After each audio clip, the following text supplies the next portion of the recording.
everyone, welcome back to my channel and thank you so much for tuning in for today's video. Hope you are doing good and great as well. I noticed that I haven't filmed a very detailed tutorial on how to sew in a closure, and I realized that so many of us do not know how to sew in a closure properly, so that's why I have decided to do this video for us. Okay, this is what the cornrow should look like. I'm going to leave a link in the description box below on a detailed tutorial on how to cornrow. So yeah, so I'm doing this on a client's hair, or should I say my younger sister. You guys, if you're an OG, you already know that this is my sister. Like, you have seen her a couple of times here on this channel. She always appear here on this channel. I always use her for tutorials. Okay, for the closure, I'm using a band to help secure the closure properly. You can find this hairband like in anywhere they sell sewing materials or sewing supplies.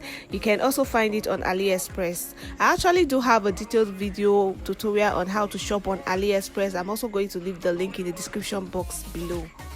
Okay, most of the times I usually use this particular hairband to sew in for closures, but when it comes to frontals, this is not the particular hairband I use. I use like the 2-inch hairband to sew in the frontals. Okay, before attaching the band to the closure, you have to measure the band to the client's head.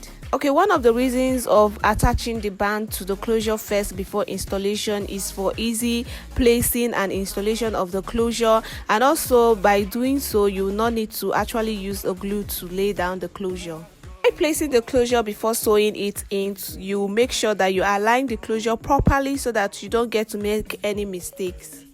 Usually after aligning the closure in a proper position where you want to like sew it in, I usually use like hair clips to help hold it down so that it doesn't get in the way while I'm sewing it in. But right here, since I have another stylist with me, she's just helping me to just hold that particular part down. And while sewing in, you start from the beginning of the first cornrow in front and then begin to sew it round the closure. We use only one needle and thread to sew the closure in, that's to secure it into the head, that's the client's head. We'll sew it round the tips or the ends of the closure.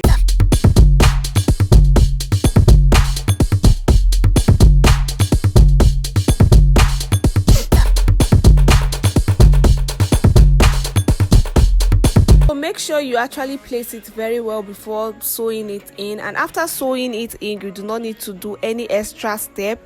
What you need to do is just to start sewing in the bundles. After sewing in the closure, you do not need to do any extra steps since you used a band to actually secure it in before sewing it. So you do not need to do any or lay down or use any glue to lay the front part down. So the bands will actually make it lay very flat in front. Okay, yeah, this is what the back should look like after sewing in the closure in front. Okay, for today's tutorial, I'm using this straight hair and it's 3 bundles from Allove Hair. They shipped it through DHL to Nigeria. So like I said before, the hair is 3 bundles, 18, 20, 22 and 16 inches closure. The quality of the hair is 100% human hair. It's thick and soft hair. The webs are neatly sewn to each other.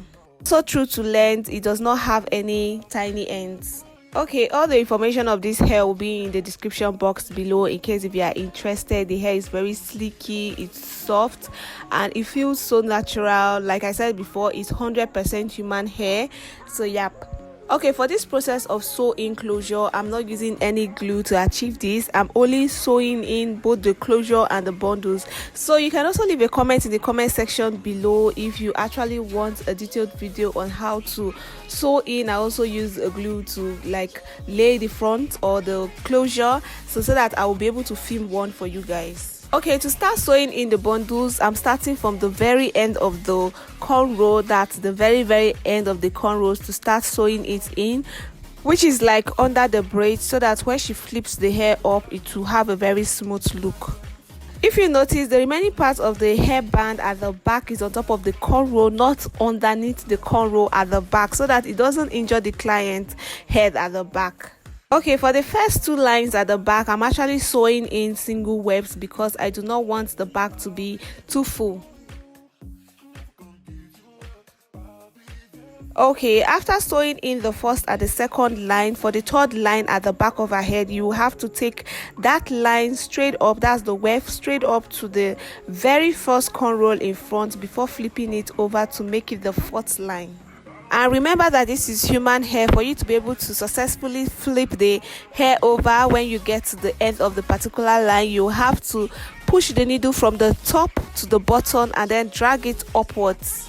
Because this is human hair, it always comes in double wefts, so I'm going to leave a link in the description box below on a detailed tutorial on how to sew in human hair weave, because there are two different ways on how to sew in a human hair weave and a synthetic weave. The synthetic weave always comes in single wefts, and while the human hair weaves always comes in double wefts. And flipping it over, you will have to do like a different method that is totally different from the synthetic hair. So I'm going to leave the link in the description box below in case if you are interested or in case you are new. And when you flip the hair in front, for the weft of the hair to lay down flat, you will have to push the needle from the top to the down and then drag it forward, not backward. Drag it forward so that the weft will lay down very flat. You can do this twice just to make sure the weft is secured and lay down flat.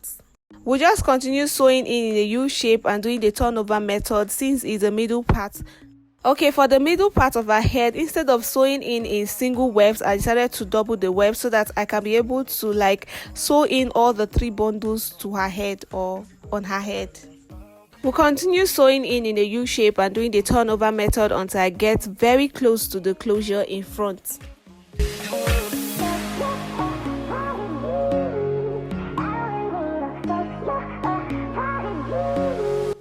Okay, here in front you do not need to do anything rather than to just minimize the space and make sure that you try to sew in the 3 bundles. That is depending on if you are using 3 bundles to sew in a client's head. For me, I'm actually using 3 bundles, so I am minimizing the space so that I can be able to sew in all the 3 bundles onto her head.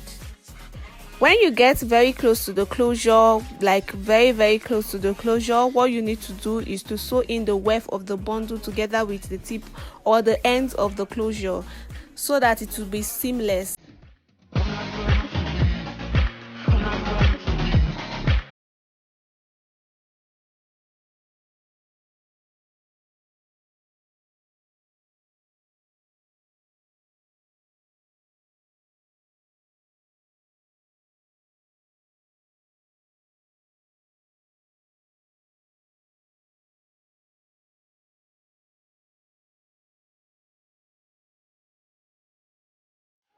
So yeah, once I'm done sewing in the bundles, I'm just using a straightener to just straighten the tips of the hair first before going in with a hot comb to straighten the bottom or the top of the hair. That's the weft, from the weft of the hair down to the tip of the hair.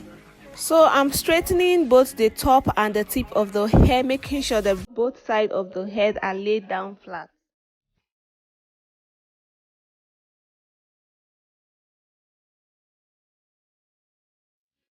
Apply styling mousse to the hair just to further help flatten the front part of her head.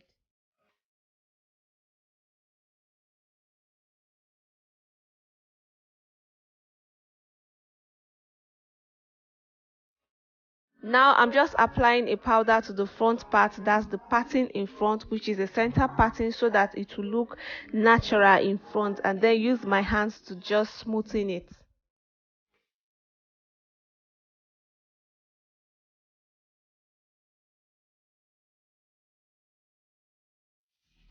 So after that, we'll still go ahead to use both my hot comb or the hot comb and the straightener to further straighten the hair so that it will look very straightened or straight. So yeah, thank you so much for watching this video to the end. This is the final look. All the details of this hair will be in the description box below, and do not forget to give this video a big thumbs up, subscribe if you haven't, share this video to friends and family, and also leave a comment on what you think. And yeah, we'll talk to you guys in my next video. Stay blessed.